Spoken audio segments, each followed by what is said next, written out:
Pemirsa, apa kabar? Menemani akhir pekan Anda, Sinpo Dunia Sepekan hadir dengan sejumlah informasi peristiwa unik dan menarik dari berbagai penjuru dunia. Bersama saya Luis Ayu, simak informasinya untuk Anda.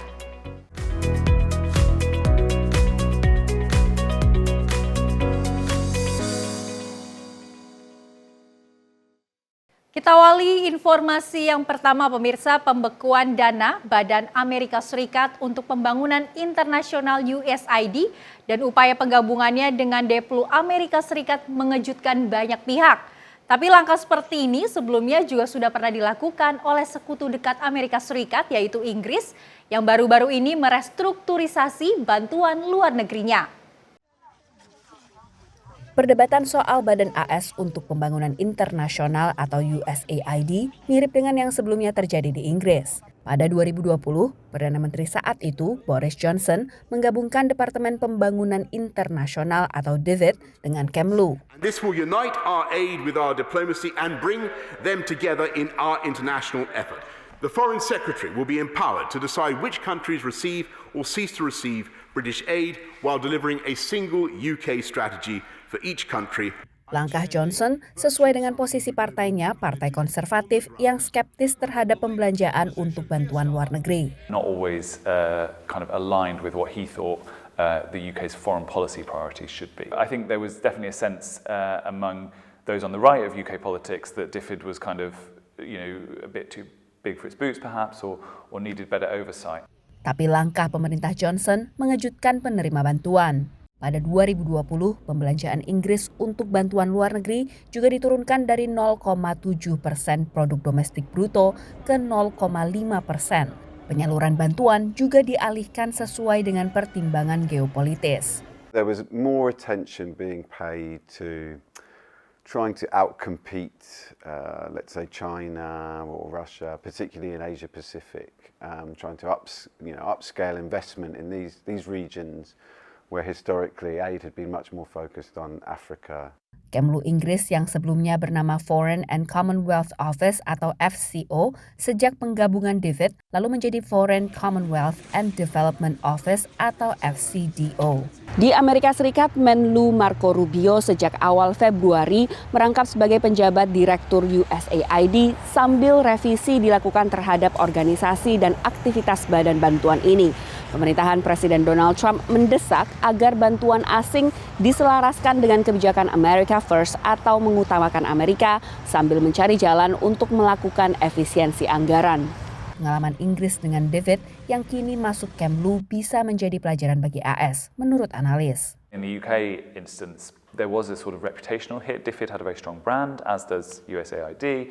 There's also the kind of knock-on impact it has on morale and productivity. I think this is particularly going to be a case in the US.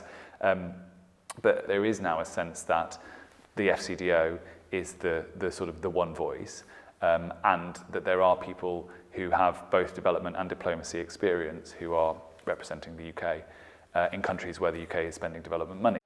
Juga menurut Durant, pengawasan ketat pembelanjaan penting bagi upaya menjaga dukungan publik bagi bantuan luar negeri. Dari Washington DC, Virginia Gunawan dan tim VOA. Presiden Donald Trump bertemu Raja Yordania Abdullah II di Gedung Putih dan memperbarui usulannya agar Gaza dikosongkan dari penduduknya. Meski tetap menolak usulan ini, Raja Yordania menegaskan kembali komitmen para pemimpin kawasan untuk menuntaskan konflik di Gaza. Saat menerima Raja Yordania Abdullah di Gedung Putih, Presiden Amerika Serikat Donald Trump kembali berusaha meyakinkan Yordania dan negara Arab lainnya mengenai proposalnya merelokasi warga Gaza. The Palestinians or the people that live now in Gaza will be living beautifully in another location. They're going to be living safely. They're not going to be killed, murdered, and having to leave every 10 years. Because I've been watching this for so many years. It's nothing but trouble. Yordania dan Mesir telah secara terpisah menolak pemindahan warga Gaza ke masing-masing negara. Menurut seorang pakar Timur Tengah di George Mason University, Kerajaan Yordania memiliki sejarah problematis dengan pengungsi Palestina dan tak ingin terkesan membantu pemindahan warga Gaza. I think King Abdullah went into that meeting hoping to make Trump understand that this question of Palestinians coming out of Gaza into Jordan is an existential question for Jordan. Tapi Raja Abdullah mengatakan akan terus bekerja sama mencari solusi bersama Amerika dan sekutu Amerika Serikat lainnya di Timur Tengah seperti Arab Saudi. We have to keep in mind that there is a plan from Egypt and the Arab countries. We're being invited by Mohammed bin Salman to discussions in Riyadh. I think the point is how do we make this work in a way that is good for everybody. Dalam kesempatan itu, Trump memuji langkah Yordania dan berbalik dari ancaman sebelumnya untuk membekukan bantuan ke negara Arab yang tak mau menerima warga Gaza. Pertemuan Presiden Trump dengan Raja Abdullah dilakukan pada saat terjadi kemandekan dalam pembebasan sandera oleh Hamas sebagai bagian implementasi fase pertama gencatan senjata dengan Israel. Trump kembali mengancam akan bertindak tegas bila Hamas tak melepas sandera selebihnya dalam fase pertama hingga tenggat waktu Sabtu siang. Israel dan Hamas sama-sama menuduh pihak lawan telah melanggar gencatan senjata. Sementara ada juga kekhawatiran Hamas memanfaatkan jeda pertempuran untuk kembali membangun kekuatan. I think they have concerns about Hamas once again reorganizing itself. We know that police forces in Gaza, which are connected to an interior ministry that's controlled by Hamas, have been very prominent on the streets, and Israel probably suspects that some of these police forces are militants affiliated with Hamas. Pengamatan serupa diungkapkan Stephen Hanke, ekonom Johns Hopkins University yang dulu juga penasehat pemerintahan Ronald Reagan. The Western policy has been a complete failure. The Israeli policy with regard to Gaza has been a complete failure because the objective was to wipe out Hamas. Well, it's clear Hamas is not wiped out. And who's financed a lot of this? The United States. And who's going to finance the rebuilding? The United States will fund a lot of it. Meski mengatakan Amerika Serikat akan mengambil alih Gaza saat rekonstruksi, Presiden Trump juga mengatakan akan merangkul negara-negara di kawasan untuk membiayai rekonstruksi. Dari Alexandria, Virginia, Yuni Salim, dan tim VOA.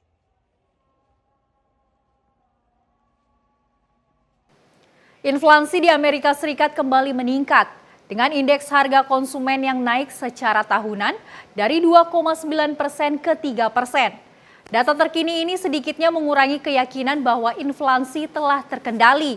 Meski telah turun dari angka 9,1% pada Juni 2022 dan masih mendekati target Bank Sentral sebesar 2%. Beragam kue khas New Orleans dibuat di Norma Sweets Bakery. Untuk membuat adonannya perlu banyak telur. Dengan lonjakan harga telur akibat perbakan flu burung di antara ayam petelur, manajer toko roti ini terpaksa menaikkan harga sambil mengorbankan sedikit laba. We trying to not jump our price up because I know this is something that's just a temporary problem, but it's almost we need help pay for these eggs. Selain harga telur, inflasi secara umum menunjukkan peningkatan. Data terkini dari Departemen Tenaga Kerja AS menunjukkan indeks harga konsumen meningkat 3% dibandingkan tahun sebelumnya. This weekend I saw so many news stories about the eggs and the price of eggs and what's going on there. If you look across the board at all sorts of food and those sorts of inputs, it's a challenge. Inflasi terangkat harga bensin dan bahan makanan. I have to cut back. I cut back on a lot of stuff because before I usually every once in a while I'll do some impulse buy, but I don't do impulse buys anymore. I can't afford to do impulse buys, so I just come out and get what I need. Pengamat tak menyampingkan faktor musiman dengan kenaikan yang lazim terjadi pada pergantian tahun. The real headline was the fact that the inflationary picture remains intact.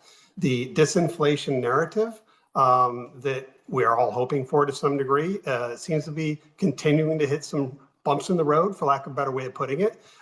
Therefore, reflation continues to be a concern, and I think these numbers across the board solidify that. Terbitnya data Debtnaker bersama dengan kesaksian hari kedua Kepala Federal Reserve atau Bank Sentral AS, Jerome Powell di Kongres. Powell menekankan kesiapan The Fed mempertahankan kebijakan restriktif. The headline and the data continue to indicate that inflation is manageable. If we settle in between a 2 to 3% net inflationary environment, I think that is a reasonable place for us to be. It continues to provide growth for the economy. I think it continues to spur a decent equity market. And I think we're in a higher for longer interest rate period. The Fed telah 11 kali menaikkan suku bunga sejak awal 2022 saat inflasi sempat melampaui 9% sebelum akhirnya menurunkan kembali pada akhir 2024 dengan relatif terkendalinya inflasi. Tanpa menyertakan harga energi dan harga pangan yang memiliki volatilitas tinggi, indeks harga konsumen inti meningkat 3,3% secara tahunan. Ini juga melebihi ekspektasi dan ikut terangkat meningkatnya harga hunian yang naik 4,4% dibandingkan tahun sebelumnya. Dari Washington DC, saya Renova Purwadi dan tim VOA. Pemirsa, para petugas Bea Cukai dan Perlindungan Perbatasan Amerika Serikat bertanggung jawab untuk memeriksa barang-barang yang keluar dari negara ini. Salah satu tugas mereka adalah mencegah pengiriman mobil curian ke Afrika yang banyak dilakukan melalui pelabuhan Baltimore di negara bagian Maryland. Lembaga Bea Cukai dan Perlindungan Perbatasan Amerika CBP punya tugas sulit, yakni mencoba mencegat semua mobil curian yang keluar dari negara ini. Di pelabuhan Baltimore, petugas menemukan ratusan mobil curian setiap tahun, sebagian besar menuju ke wilayah tertentu di dunia, menurut Adam Rothman dari CBP. I'd say 90 to 95% of every one of our stolen automobiles is headed to West Africa. Pencurian mobil adalah masalah yang terus meningkat di seluruh Amerika, menurut guru besar kriminologi dari Universitas Miami, Alex Piqueiro. There are people who are stealing cars and car parts to sell them very quickly in the local markets. And then there are people literally stealing cars and literally putting them on containers and selling them, shipping them all over the world, not just to Africa, but also to the Middle East and to Asia. CBP menggunakan mesin sinar X raksasa untuk memindai kontainer dan menentukan apakah kontainer itu mencurigakan dan harus dibuka. Manifest kontainer ini tidak mencantumkan kendaraan apapun, menurut Direktur CBP di Pelabuhan Baltimore, Adam Rothman. It's supposed to be only household goods in there. In this example, there's at least 3, probably 4 cars in that container. This container we just opened today, the vehicle on the top here, that Honda, we've already verified through the VIN number that car is stolen. There is 2 more in the back. Menurut penegak hukum, para penjahat sering menyewa mobil untuk jangka 30 hari, lalu membawanya langsung ke dalam kontainer dan menempelkan VIN, yakni nomor identifikasi kendaraan yang palsu di atas yang asli. Mobil ini tidak akan dilaporkan sebagai mobil curian selama 1 bulan. Dan pada saat itu, mobil mungkin sudah berada di atas kapal di laut lepas. Adam berharap bisa mencegat mobil-mobil itu sebelum berangkat. We noticed that the check digit on the VIN doesn't match what's supposed to be on a Ford truck. Pihak berwenang di beberapa negara di Afrika kini bekerja sama dengan Interpol untuk mencoba menyita kendaraan curian yang berhasil lolos dari pemeriksaan di pelabuhan Amerika. Namun kerjasama itu tidak konsisten menurut Profesor Piqueiro. Some governments will play nicer and other governments won't. You can't search every container. That's why the security at the port is so critically important. Dengan banyaknya pembeli yang mencari diskon dalam membeli mobil bekas dan seringkali tanpa bertanya asal-usul kendaraan, maka kemungkinan besar tidak akan terjadi perlambatan dalam peredaran global kendaraan curian. Dari Washington DC, saya Helmi Yohanes dan tim VOA. Terima kasih pemirsa, masih tetap bersama kami di Sinpo Dunia. Informasi kami lanjutkan. Kabar duka datang dari negara India, di mana belasan calon penumpang di stasiun New Delhi dilaporkan meninggal dunia usai mengalami desak-desakan yang cukup padat. Tingginya jumlah penumpang ini terjadi pada saat umat Mahakumbh hendak menghadiri perayaan. Sebanyak 18 calon penumpang di stasiun New Delhi, India dilaporkan meninggal dunia usai mengalami desak-desakan ketika hendak menghadiri perayaan umat Mahakumbh di negara bagian Uttar Pradesh, India. Melalui pantauan yang ada, para petugas kereta api mencoba untuk melayani calon penumpang yang berkumpul di dekat rel, di mana petugas polisi tengah memantau kondisi yang membludak. Salah seorang penumpang menilai regulasi hingga pelayanan tiket di stasiun New Delhi terlihat sangat kacau dan mendesak pemerintah untuk menangani hal ini. Perdana Menteri India Narendra Modi turut menyampaikan kesedihan yang mendalam atas insiden yang terjadi, serta menyampaikan bela sungkawa kepada korban dan keluarga. देखा भगदड़ मच रही है, हम तो प्लेटफार्म पर सीढ़ियों पे ही खड़े हुए थे ऊपर, लेकिन वहाँ देखा हमने नीचे तो भगदड़ मच गई, पब्लिक बेहोश हो गई, दब गई, उनका सामान भी अभी पड़ा हुआ है। अगर टिकट होती ना सर तो इतनी भीड़ नहीं होती। अब टिकट है नहीं, पब्लिक फ्री में ही घूमने जा रही है और जिन्होंने टिकट कराई है उसको सीट मिली नहीं है। तो ये सरकार को सोचना चाहिए, सरकार को कुछ करना चाहिए, भीड़ रोकनी चाहिए, नहीं तो कितनी लाखों पब्लिक मरेगी। Dari Jakarta, tim redaksi Sinpo TV melaporkan. Meskipun dilanda konflik berkepanjangan akhir ini, Rumah Sakit Indonesia di Gaza Utara kembali membuka pelayanan daruratnya serta melakukan rehabilitasi bangunan. Hal ini disadari guna mempercepat proses pemulihan kesehatan masyarakat di tengah gencatan senjata yang mereda antara Israel dan Palestina. Rumah Sakit Indonesia di Gaza Utara telah membuka kembali sebagian pelayanan daruratnya pada hari Senin lalu, meskipun mengalami kerusakan yang signifikan selama konflik baru-baru ini. Rumah sakit hingga fasilitas perawatan kesehatan penting untuk kota Gaza dan daerah sekitarnya memulai upaya pemulihan setelah gencatan senjata, dengan para pekerja membersihkan puing-puing dan memperbaiki infrastruktur penting. هذا المستشفى الأكبر على مستوى شمال قطاع غزة، هذا المستشفى الذي يقدم خدمات كثيرة لمدينة غزة وشمال غزة أيضا، وبالتالي حقيقة بعد وقف إطلاق النار قمنا بالحضور إلى المكان، إلى تأمين المكان، ثم تنظيف المكان وبداية الترميم، ثم قمنا بخدمة الطوارئ 24 ساعة. Dari Jakarta, tim redaksi Sinpo TV melaporkan. Sebuah pesawat Delta Airlines mengalami kecelakaan di Bandara Internasional Toronto Pearson di Kanada pada Senin 17 Februari 2025. Diduga cuaca buruk menjadi salah satu faktor penyebab kecelakaan. Laporan awal menunjukkan bahwa 18 orang terluka dan telah dibawa ke rumah sakit setempat. Pada hari Senin 17 Februari 2025, sebuah pesawat Delta Airlines mengalami kecelakaan di Bandara Internasional Toronto Pearson, Kanada.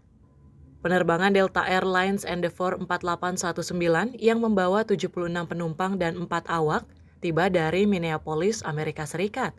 Saat mendarat sekitar pukul 14 waktu setempat, pesawat jenis CRJ-900 tersebut mengalami kecelakaan dan terbalik di landasan pacu yang tertutup salju.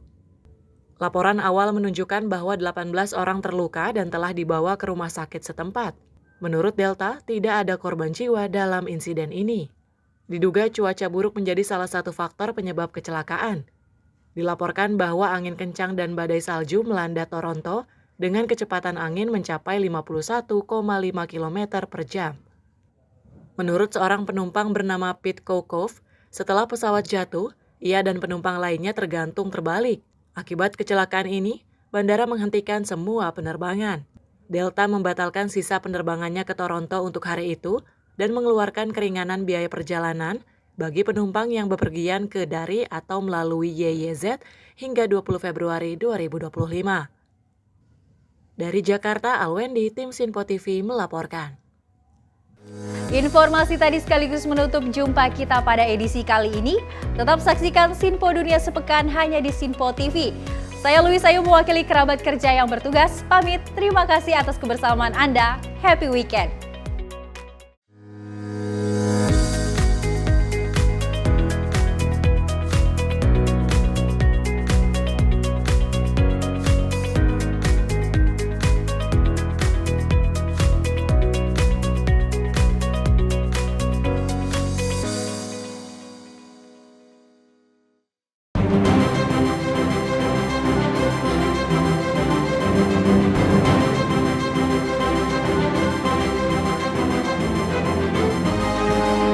Sinpo TV, News, Sport, Entertainment.